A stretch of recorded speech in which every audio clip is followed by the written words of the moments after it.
Hay lugares en la tierra que no se visitan, se sienten.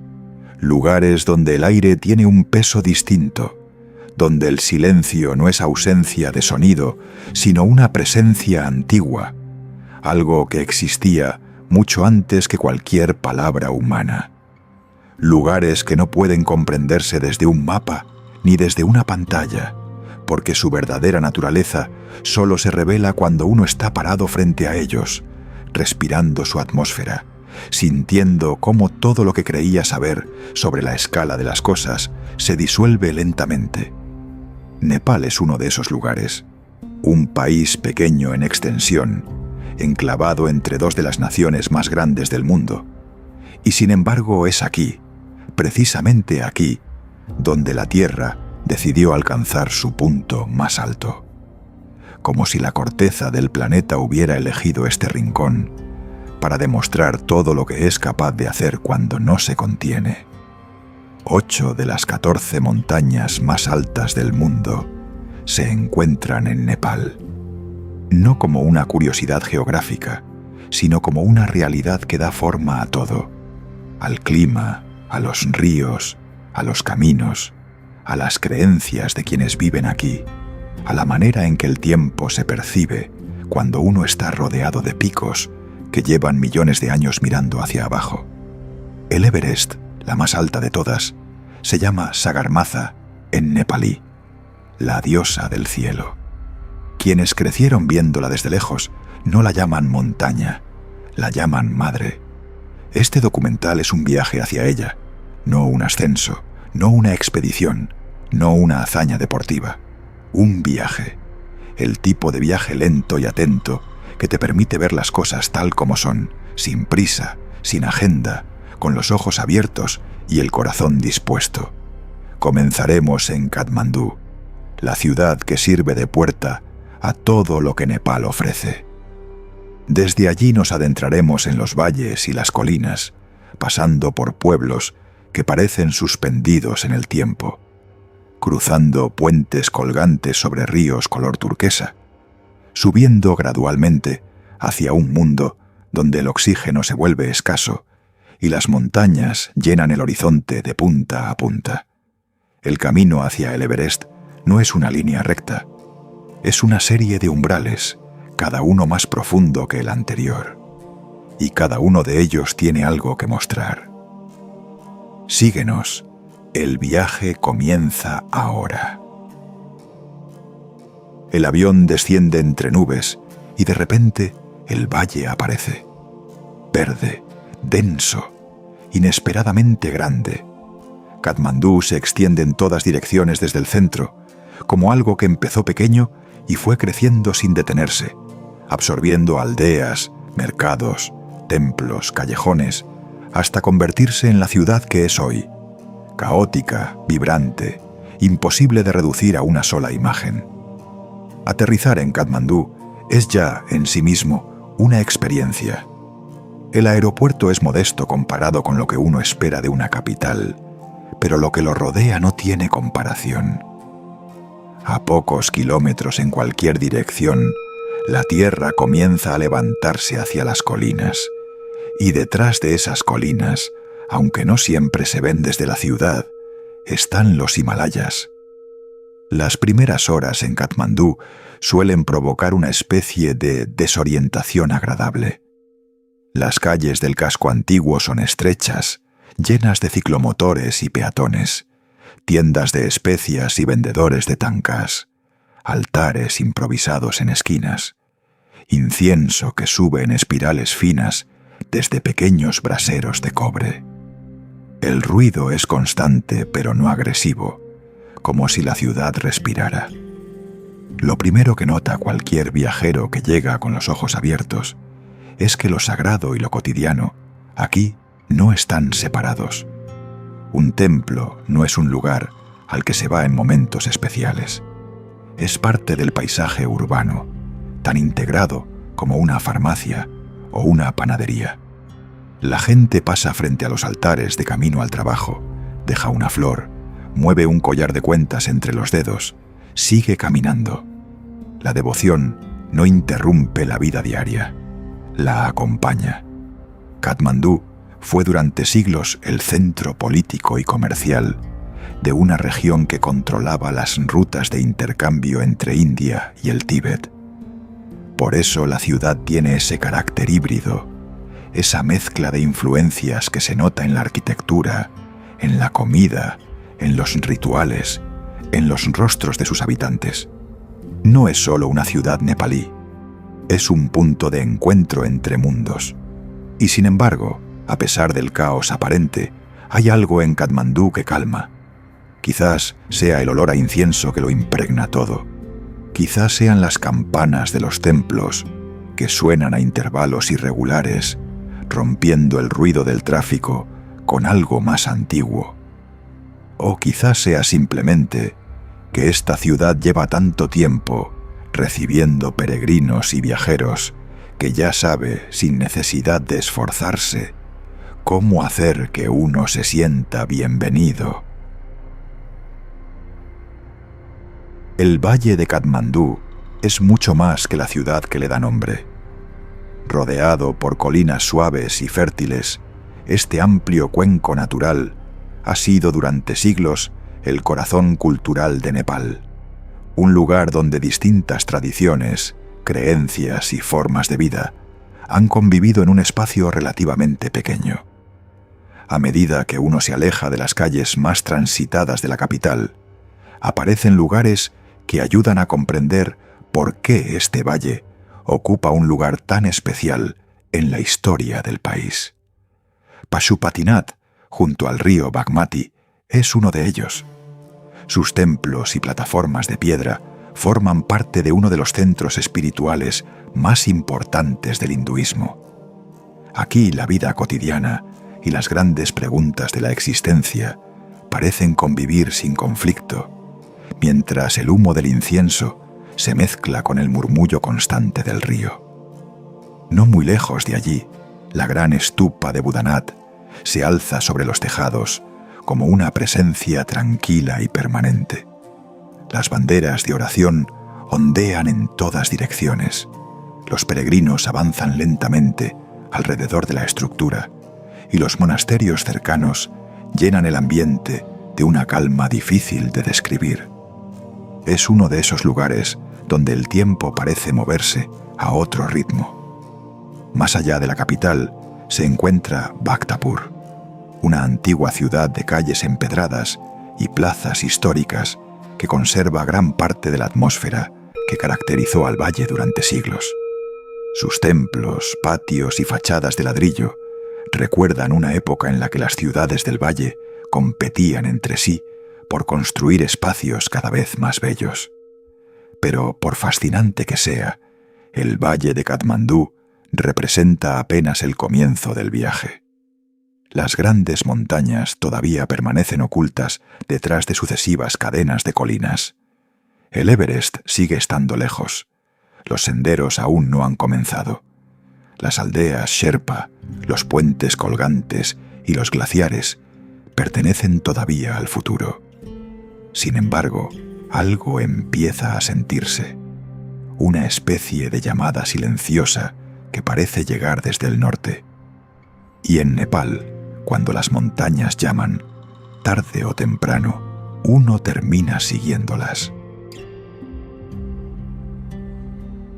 Llega un momento en todo viaje hacia los Himalayas en que la ciudad queda atrás y el paisaje empieza a cambiar de manera irreversible. La salida de Katmandú no es dramática. No hay un instante preciso en que la ciudad termina y comienza otra cosa. El proceso es gradual. Los edificios se espacian, los mercados se vuelven más pequeños, las calles pierden el asfalto y ganan curvas. Y de repente, sin haberlo buscado, uno está rodeado de colinas verdes y el aire huele diferente. Nepal es un país de altitudes extremas. En su extremo sur, las llanuras del Terai están prácticamente al nivel del mar. En su extremo norte, los picos más altos de la Tierra. El viaje hacia el Everest es, entre otras cosas, un ascenso continuo a través de esa gradación. Cada kilómetro recorrido hacia el noreste es también un kilómetro ganado en altura. Las carreteras que conectan Katmandú con la región del Khumbu no son autopistas. Son caminos que se adaptan al terreno, que suben y bajan siguiendo la lógica de las montañas, en lugar de intentar dominarlas. Hay vistas que aparecen de repente al girar un recodo y que tardan tiempo en olvidarse. Cascadas que caen desde alturas imposibles. Valles que se abren como páginas de un libro que nadie ha terminado de leer. Los pueblos que se van encontrando en el camino tienen esa calidad de los lugares que existen para quienes los habitan, no para quienes los visitan. Plazas centrales con un árbol viejo en el medio. Tiendas que venden desde arroz hasta ruedas de oración. Niños que van a la escuela con mochilas demasiado grandes para sus cuerpos. Mujeres que transportan cargas que parecerían imposibles en cualquier otro contexto. El aire aquí todavía tiene la densidad a la que estamos acostumbrados. Los pulmones trabajan sin esfuerzo. Las piernas no sienten el peso de la altitud. Pero todo eso cambiará. La transición hacia los Himalayas no es solo geográfica. Es una transición hacia otra manera de existir. Hacia un mundo donde la naturaleza no es un decorado, sino una presencia activa. Donde las estaciones no son un calendario, sino una realidad que determina qué se puede hacer y cuándo. Donde las montañas no son el fondo de la imagen, son el tema principal. Ese mundo nos espera, y el camino hacia él ya ha comenzado. Antes de los grandes picos están las colinas. Las estribaciones del Himalaya son esa zona intermedia donde la tierra ya ha empezado a crecer, pero todavía no ha alcanzado sus ambiciones más altas. Colinas que en cualquier otro país del mundo serían consideradas montañas impresionantes. Aquí son simplemente el antesala. Los valles que se forman entre estas colinas tienen una fertilidad notable. Los terrenos escalonados en terrazas, tallados con una paciencia que se mide en generaciones, aprovechan cada metro disponible para cultivar arroz, mijo, maíz, verduras.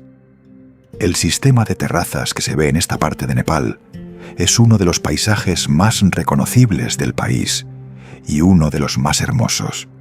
Una geometría humana impuesta sobre el terreno con tanta suavidad que parece natural. Los ríos que bajan de los Himalayas atraviesan estas colinas con una energía que sorprende. Ríos que vienen de glaciares, que traen un frío que no tiene nada que ver con la temperatura del aire circundante, que se abren camino entre las rocas con una determinación casi violenta. En algunos tramos, el agua es de un azul tan intenso que parece pintado. La vida en los pueblos de las estribaciones tiene sus propios ritmos, distintos de los de la ciudad, pero también distintos de los de las aldeas de alta montaña. Aquí los mercados son más frecuentes. Las conexiones con Katmandú, aunque a veces difíciles, son posibles. Los jóvenes estudian, trabajan, sueñan con posibilidades que sus padres no tuvieron. Y sin embargo, algo permanece: la relación con la tierra, el conocimiento de los ciclos naturales, la costumbre de mirar hacia las montañas y saber, sin necesidad de instrumentos ni pronósticos, lo que el clima va a hacer en las próximas horas. Las estribaciones del Himalaya son, en muchos sentidos, el Nepal más vivido. No el Nepal de las fotos de expediciones, ni el Nepal de los documentales sobre la cima del mundo. El Nepal donde la gente crece, trabaja, ama, entierra a sus muertos, construye sus casas con piedra local, enseña a sus hijos a reconocer las plantas y a respetar los ríos. A medida que se asciende a través de este paisaje, las nubes que coronan los picos más altos empiezan a verse más cerca. No porque nos hayamos acercado tanto, sino porque la escala de todo ha cambiado. El horizonte ya no termina en colinas verdes, termina en blanco. Hay un nombre que cualquier persona que haya seguido alguna vez una expedición al Everest conoce: Sherpa.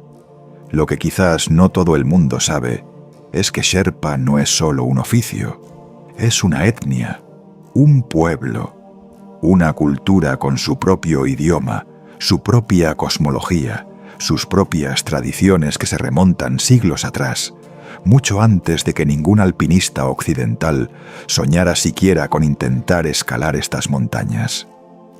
Los Sherpa llegaron al Khumbu, la región al sur del Everest, hace varios siglos desde el Tíbet.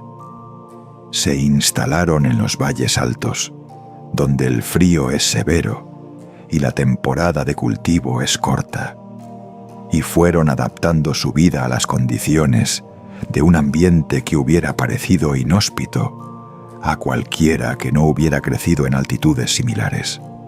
Desarrollaron una fisiología particular, una capacidad pulmonar y cardiovascular que les permite funcionar con una eficiencia notable a alturas donde otros simplemente no pueden.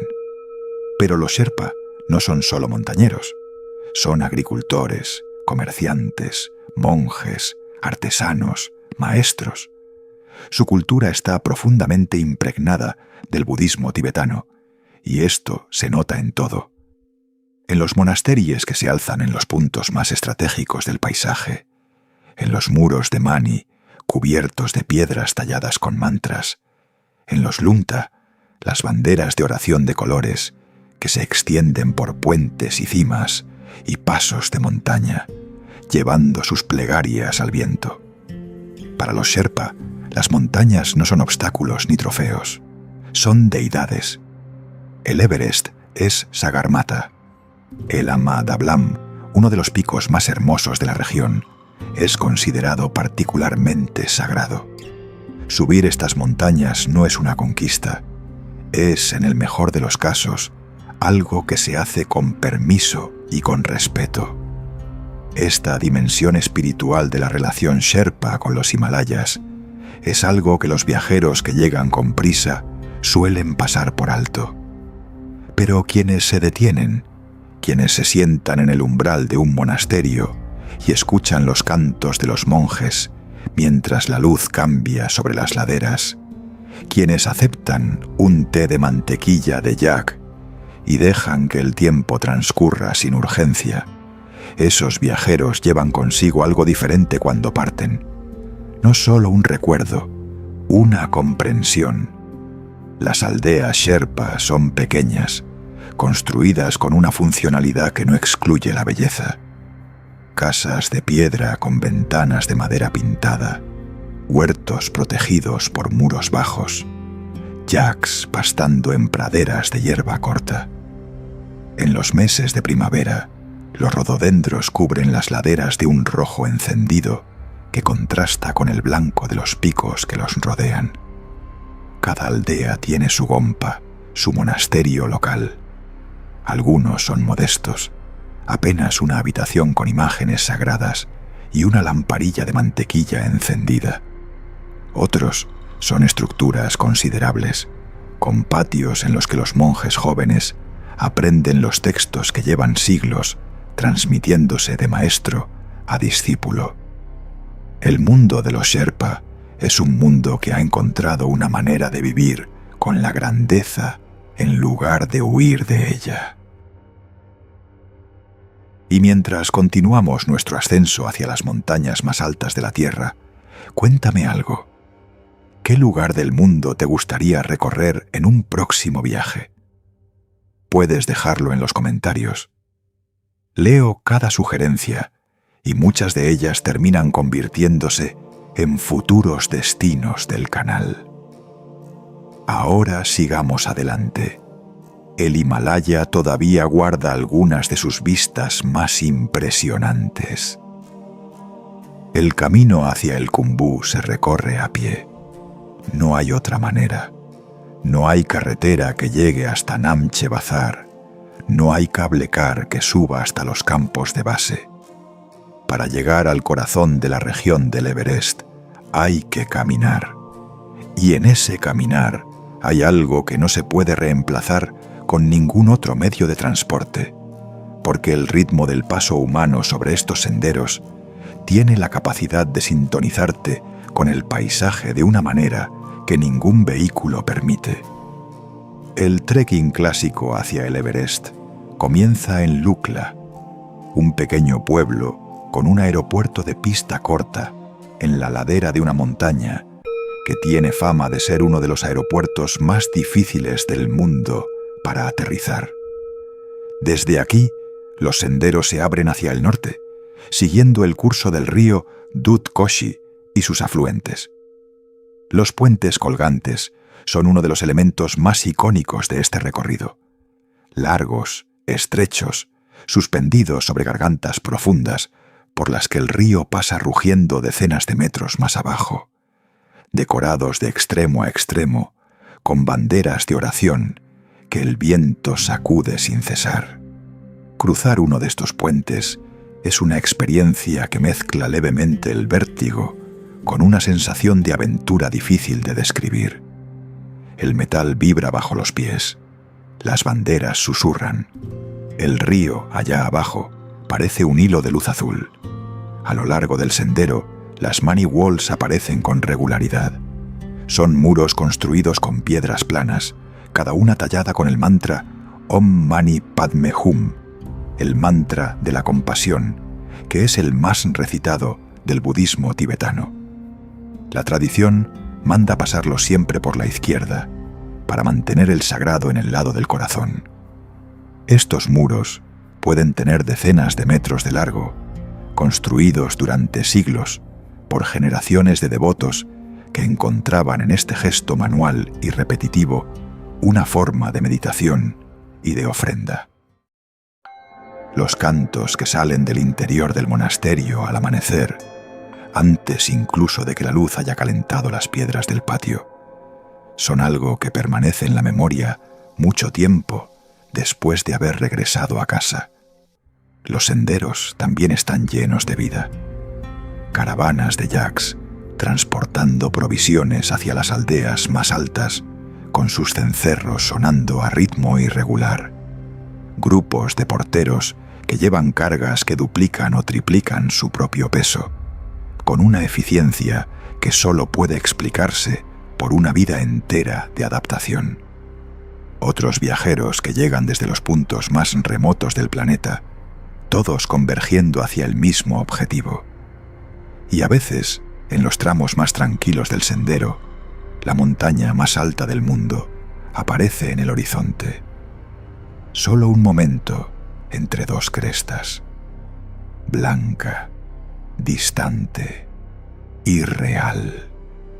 3 horas de subida desde el río, por un sendero que sube sin descanso a través de un bosque de pinos y rododendros, y de repente la ladera se abre y aparece Namche Bazar.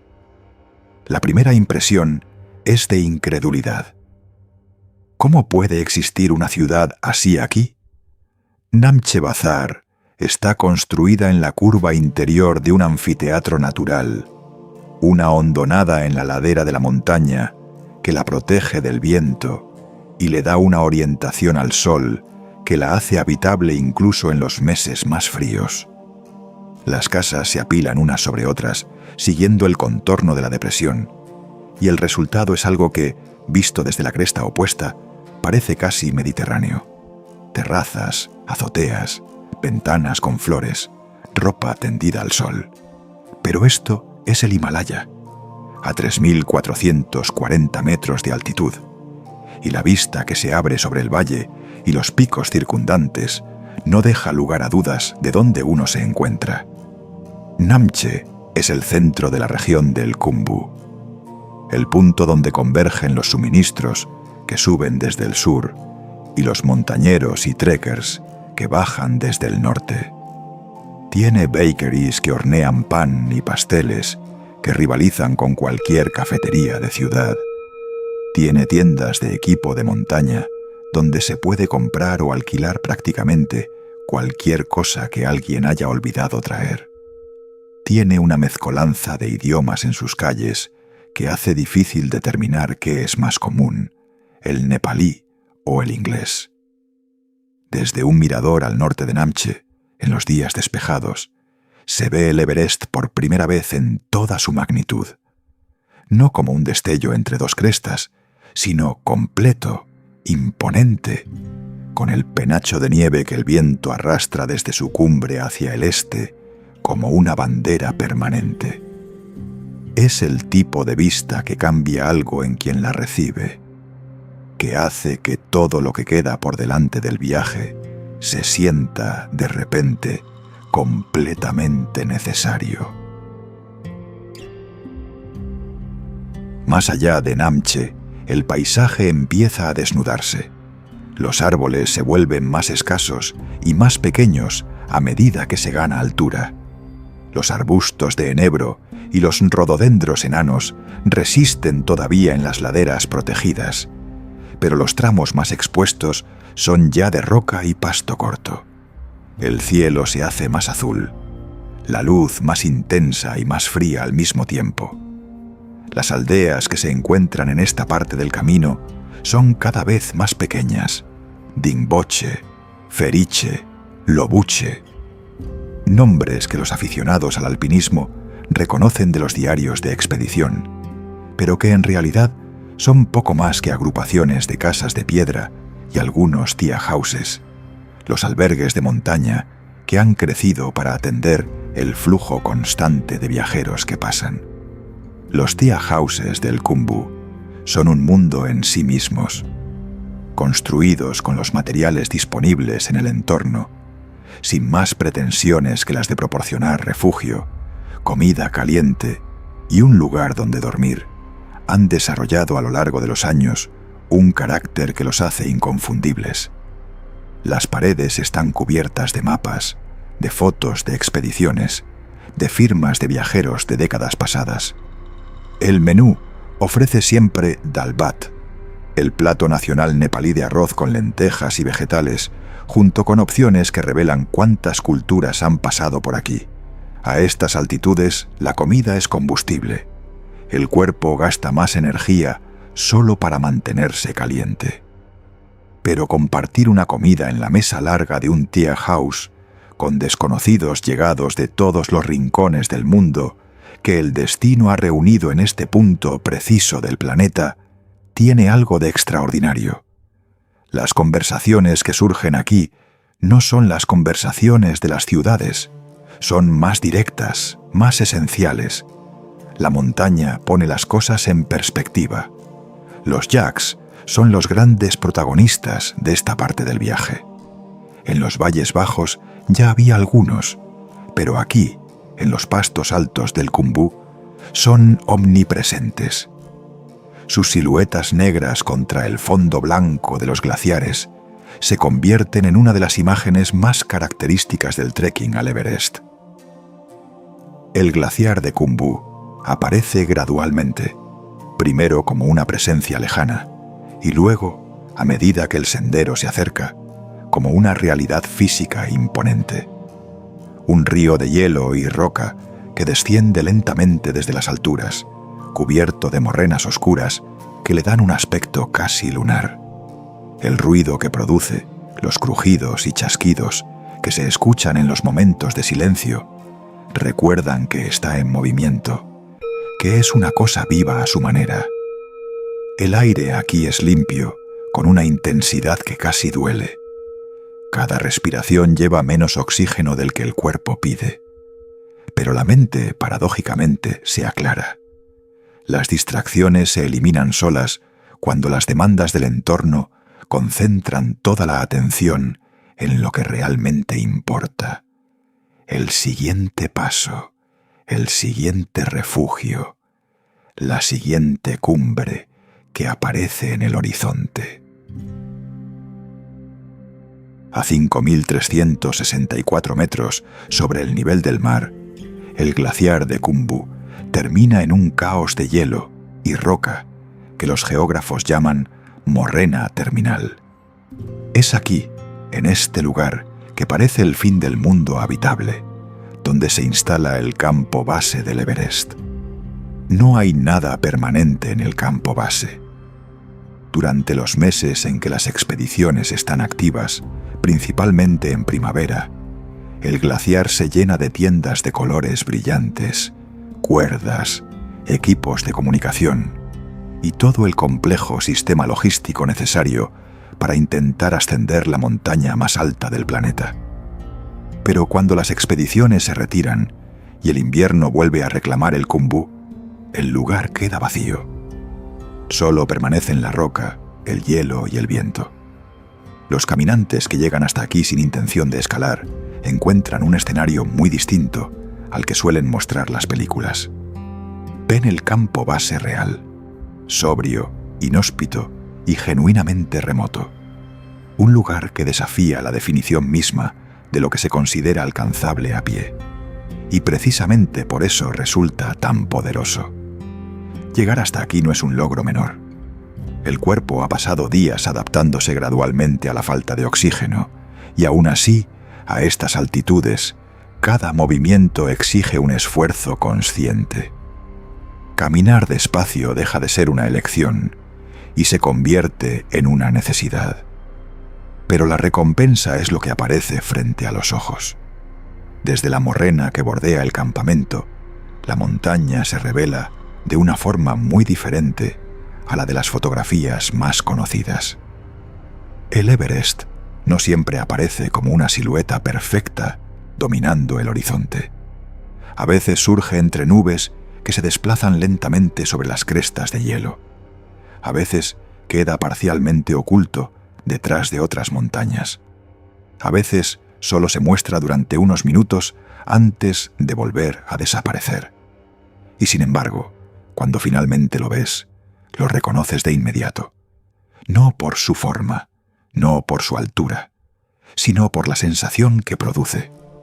Durante días, el camino ha conducido hasta este lugar, los puentes colgantes suspendidos sobre profundos valles, los senderos de piedra que serpentean entre las montañas, los monasterios donde las banderas de oración se agitan con el viento, las aldeas Sherpa aferradas a las laderas, los glaciares que parecen ríos inmóviles de hielo. Cada paso parecía formar parte de una misma dirección. Y ahora, frente a la montaña más alta de la Tierra, resulta evidente que el verdadero viaje nunca consistió únicamente en llegar. Porque el Himalaya tiene una forma peculiar de transformar las distancias. Las montañas obligan a caminar despacio, obligan a observar, obligan a aceptar que algunas metas requieren paciencia. Quizá por eso tantas personas recuerdan este lugar durante el resto de sus vidas. No por la fotografía que tomaron, no por la altitud alcanzada, sino por el silencio, por la inmensidad, por la sensación de encontrarse frente a algo que existía mucho antes que nosotros y que probablemente seguirá aquí mucho después. Hay un silencio particular en el campo base que no se parece a ningún otro silencio. No es únicamente la ausencia de ruido humano, es algo más difícil de definir. La sensación de estar en un lugar donde la Tierra dejó de fingir que es cómoda para los seres humanos, donde la grandeza del mundo se muestra sin filtros. Durante unos instantes, el ruido del resto del planeta parece quedar muy lejos. Solo permanecen el hielo, la roca, el viento y el Everest. Llegar al campo base del Everest cambia la forma en que uno observa las montañas. Antes del viaje, los nombres aparecen en mapas, fotografías o documentales. Parecen lugares remotos, casi abstractos. Pero después de caminar durante días por los senderos del Khumbu, de cruzar puentes suspendidos sobre profundos valles y de sentir cómo el aire se vuelve cada vez más escaso, las montañas adquieren una presencia completamente distinta. El Everest domina el horizonte, pero no está solo. A su alrededor se levantan algunas de las cumbres más impresionantes del planeta. El Lhotse comparte parte del mismo macizo y se eleva como una inmensa pared de roca y hielo. Más lejos aparece la silueta inconfundible del Ama Dablam, cuya forma elegante ha convertido a esta montaña en una de las más fotografiadas del Himalaya. Desde muchos puntos del valle, las montañas parecen ocupar todo el cielo. No importa cuánto tiempo se las observe, siempre existe algún detalle nuevo que descubrir. Una arista iluminada por el sol, una nube que se desliza lentamente sobre una cumbre, o el brillo azul de un glaciar oculto entre las sombras. Lo más sorprendente no es únicamente la altura de estas montañas, es la sensación de escala. Las distancias dejan de percibirse de forma normal. Lo que parece estar a unos minutos de caminata puede encontrarse a varias horas. Los glaciares se extienden como ríos inmóviles de hielo. Las paredes de roca ascienden miles de metros desde el fondo de los valles hasta tocar las nubes. Aquí resulta fácil comprender por qué tantas personas llegan desde todos los rincones del mundo para contemplar este paisaje al menos una vez en la vida. No se trata únicamente de alcanzar una meta deportiva o de sumar una experiencia a una lista de viajes. Se trata de encontrarse frente a una parte de la Tierra que todavía conserva la capacidad de hacernos sentir pequeños. Y en un mundo cada vez más acelerado, esa sensación tiene algo profundamente valioso. A varios días de viaje al oeste de Katmandú, en el extremo de un largo valle, está el lago Phewa. Y junto al lago, como si hubiera elegido exactamente el lugar correcto para existir, está Pokhara. Pokhara es la segunda ciudad más grande de Nepal, pero se parece poco a lo que ese título podría sugerir. Es una ciudad tranquila, orientada al lago, con una orilla llena de restaurantes y cafeterías cuyas terrazas miran hacia el agua. El lago Phewa es de ese tipo de lagos que parecen mentira, una superficie tan quieta en los días sin viento que refleja las nubes y las montañas con una fidelidad que confunde arriba y abajo. Y las montañas que se ven desde Pokhara son los Annapurna. El macizo de los Annapurna es uno de los más extensos e imponentes del Himalaya. El Annapurna 1, con 8.091 metros, fue la primera montaña de más de 8.000 metros que fue ascendida en 1950 por una expedición francesa.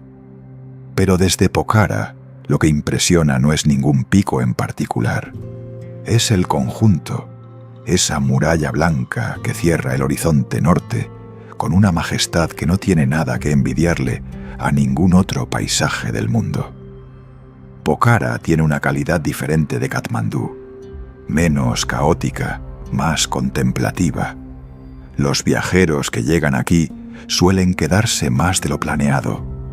Hay algo en la combinación del lago, las montañas y el ritmo pausado de la ciudad que invita a no tener prisa, a sentarse en una terraza y mirar cómo la luz cambia sobre los picos durante las horas de la tarde, cuando los colores van pasando del blanco al dorado y finalmente al rosado antes de que la oscuridad los apague. Pero incluso para quien no camina, incluso para quien solo se sienta frente al lago con una taza de té entre las manos, Pokhara ofrece algo que muy pocas ciudades del mundo pueden dar: la posibilidad de contemplar, en quietud y sin intermediarios, algunas de las montañas más altas de la Tierra. Es un regalo extraño y precioso. Y que exista tal ciudad en tal lugar no deja de parecer, cada vez que uno lo piensa, algo vagamente milagroso. Hay viajes que uno hace con el cuerpo y hay viajes que uno hace con algo más difícil de nombrar. El viaje por Nepal es de esos que combinan ambas cosas. Los pies duelen, los pulmones trabajan, los músculos acusan los días de sendero.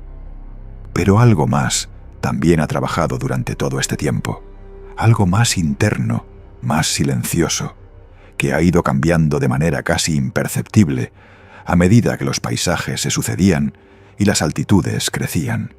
Recorrer Nepal es enfrentarse constantemente a la pregunta de la escala. Las montañas lo hacen inevitable.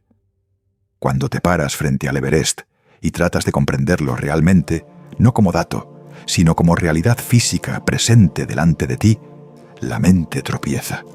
No encuentra categorías suficientes. El pico más alto del mundo no es algo que se entiende, es algo que se experimenta y que deja una marca que no se borra fácilmente. Pero Nepal no es solo el Everest. Ese es el secreto que guarda este país para quienes se toman el tiempo de recorrerlo sin prisa. La espiritualidad cotidiana de Katmandú, los muros de Mani a lo largo de los senderos, los cantos que salen de los monasterios al amanecer, los rostros de los Sherpa que han hecho de la convivencia con lo extremo una filosofía de vida, los niños que corren por los patios de las escuelas de alta montaña con la misma energía desbordada que los niños de cualquier ciudad del mundo, los yaks que caminan con esa dignidad lenta y segura como si el Himalaya entero fuera su patio trasero. Nepal enseña, aunque no lo intente, que la grandeza del mundo no está reservada para los que la buscan con instrumentos de medición y cuerdas fijas. Está disponible para cualquiera que llegue con la disposición adecuada, con la paciencia de caminar despacio, con la humildad de entender que hay lugares donde uno es el invitado, no el protagonista. Las banderas de oración que se mueven en el viento en los pasos de montaña, en los puentes, en las cimas de las estupas, no llevan mensajes para los humanos que las colocan. Están ahí para el viento, para que el viento las lleve, para que sus palabras se disuelvan en el aire y lleguen donde no llegan las palabras. Es una imagen que, una vez vista, resulta imposible de olvidar. Todo ese color agitándose contra el azul profundo del cielo del Himalaya, todo ese movimiento, todo ese sonido que es casi silencio. Debajo del Everest, al final de un viaje que ha llevado semanas, la montaña no se ve más pequeña de lo que se veía al principio. Sigue siendo lo que siempre fue, inmensa, indiferente, perfecta en su manera geológica de ser perfecta. Pero algo en la relación que uno tiene con ella ha cambiado. Ya no es un nombre en un mapa, ya no es la imagen de un póster. Es algo que se ha visto de verdad, desde cerca, con los propios ojos y con los propios pulmones, después de haber caminado hasta ella con los propios pies. Esa diferencia lo es todo. Nepal no se estudia. Nepal se camina, se respira, se siente en los pies que duelen y en los ojos que no terminan de creer lo que están viendo. Se escucha en los cencerros de los yaks y en los ríos que bajan de los glaciares y en los mantras que los monjes recitan en los templos cuando la madrugada todavía es oscura. Y cuando uno regresa, cuando el avión asciende sobre el valle de Katmandú y las montañas se alejan hacia el fondo, sabe que una parte de sí mismo se ha quedado allí, en algún punto del sendero, en algún puente colgante, en el umbral de algún monasterio donde el incienso ardía y la luz era dorada y perfecta, y el mundo, por un momento extraordinario, parecía exactamente tan grande como debía ser, así de grande, así de silencioso, así de hermoso. Y así, mientras el viento continúa recorriendo las montañas más altas de la tierra y las banderas de oración siguen danzando sobre los senderos del Himalaya, nuestro viaje por Nepal llega a su fin. Pero el mundo es inmenso. Todavía quedan desiertos antiguos, civilizaciones legendarias, templos olvidados, ciudades fascinantes y algunos de los paisajes más extraordinarios del planeta esperando ser descubiertos. Si te ha gustado este recorrido, puedes continuar viajando con nosotros a través de los otros destinos que aparecen en pantalla. Por ahora es momento de descansar. Que el silencio de estas montañas te acompañe. Que tengas una noche tranquila y hasta nuestro próximo viaje.